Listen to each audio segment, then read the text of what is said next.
प्रवास की टेकेला उठातो बढ़िया गांव से यात्रा करेला भाव कहा पर बाजार के एक बकरिया दो सपाट पैसा पक्ष में मार को या हवत के शिकार को जुड़ेगा जब मार को या हवत के शिकार को जुड़ गई आज सब मार के पीछे बात याद आवेला याद आवेला रसमती नमस्कार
भोजन जुगाड़ कराता भेजे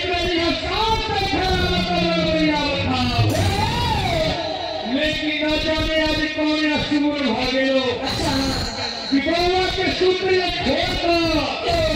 आज दूध ही मक्खन में के रहमत बाहर प्रयास करेगी आज बउआ दिल मत हर सूत्र से उठी है मैया मैया कहते पुकार करी है अगर माई बेटा के दर्शन दीदार न होई आज हमर बउआ दिल मत परमेश्वर जी का सब दिना माई हमर कार्यक्रम से जगा को मुहा धोआ के भोजन देना का भेजना सास से खाना कबर लिया था लेकिन आज हमरा माई की कौन सुन निकट भगले किसने छोड़ कर माई हम हाथ बजाओ आज हमरा गढ़िया गांव के साथ से बखरिया भाई साहब अपना अपना घर से भोजन देवनार करके और अपने घर पर ये बड़िया बता लेकिन हम बउआ भी मतलब भूखने प्यासे बड़िया में आ रही है आज इस समय बाल को या बुढ़िया लक्ष्मिया बउआ भी मतलब के कारण